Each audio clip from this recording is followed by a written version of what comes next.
Petit génie a juste tapé quelques lignes de code sur le clavier. Toute la classe a ri une fois. Il a transformé la photo de la maîtresse de classe en une photo LED. Il s'est ensuite introduit dans le réseau du campus et a affiché la photo sur l'écran géant de la salle de classe. Mais ce n'est pas tout. Grâce à ses excellentes compétences en matière de piratage, Jack a facilement modifié les résultats des tests de toute l'école. Le directeur de l'école était furieux lorsqu'il a appris la nouvelle. Il a immédiatement appelé les parents de Jack à l'école. Il m'a dit: votre fils est trop intelligent. C'est un hacker de génie. Nous ne pouvons pas lui enseigner. Alors quittez l'école et partez d'ici. Lorsque la mère a entendu cela, elle s'est excusée. Elle a dit que nous ne lui avions pas donné une bonne éducation. C'est notre faute. Je m'agenouille pour vous. Le père a vu cela comme une gifle. À ce moment-là, l'enseignant et les parents ne pouvaient pas imaginer. Quelques jours plus tard, Jack remportait la première place du concours sur les failles de sécurité grâce à ses compétences particulières. Le prix était de $1 million.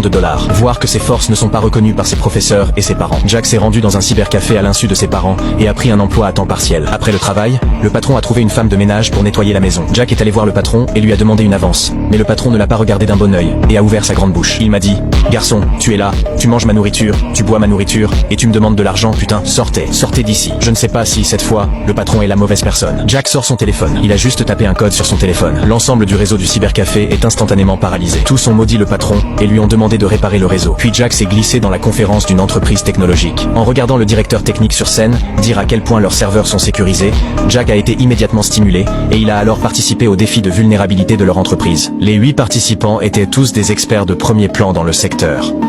Dès le début de la compétition, Jack a craqué le code comme un dieu. Il a rapidement trouvé la première faille dans le système de gestion de l'information. En seulement 5 minutes, Jack a facilement franchi le pare-feu et la première ligne de défense. Au contraire, ceux qui entourent les soi-disant experts de l'industrie ont été éliminés du jeu. Les juges ont ri. Il a dit: votre système est encore très bien protégé.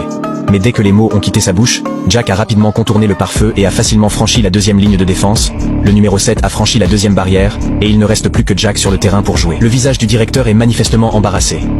Si cette troisième ligne de défense est vraiment brisée par ce gamin, que devons-nous faire? Mais cette troisième ligne de défense est vraiment un peu difficile. Jack fait crépiter le système, lance une attaque féroce, mais chaque attaque est stoppée par le système. Il ne restait plus que 3 minutes à jouer. Juste au moment où Jack ne savait plus où donner de la tête, son meilleur ami a soudain dit: ne pense pas à attaquer tout le temps. Ce type a vraiment réveillé le rêveur. Jack a donc immédiatement mis en place un pare-feu pour se défendre contre les contre-mesures du système, et a ensuite lancé une attaque générale sur le système. Ensuite, le pare-feu a été reconstruit. Jack a ainsi utilisé la méthode pas à pas. La troisième ligne de défense a été franchie juste une seconde avant la fin du match. Un tonnerre d'applaudissements a retenti. Le réalisateur a jeté un coup d'œil et s'est dit: oh mon Dieu, ce frère doit être le mien. Ainsi, à la fin du jeu, après que Jack ait reçu $1 million en prix, le directeur lui a fait une offre de salaire lucrative. Il m'a dit: vous pouvez venir travailler pour nous et nous vous paierons 10 fois votre salaire annuel. Jack a dit: oh mon Dieu, 10 fois le salaire annuel. Allez-vous vraiment me payer 10 fois ce putain de salaire? Le directeur a répondu par l'affirmative, mais Jack n'a pas été submergé par les bénéfices. Estimant qu'il n'avait pas la capacité de s'occuper d'un gâteau aussi gros, il a poliment refusé le bureau du directeur. Je crois que sa vie d'après sera encore plus brillante et plus éblouissante.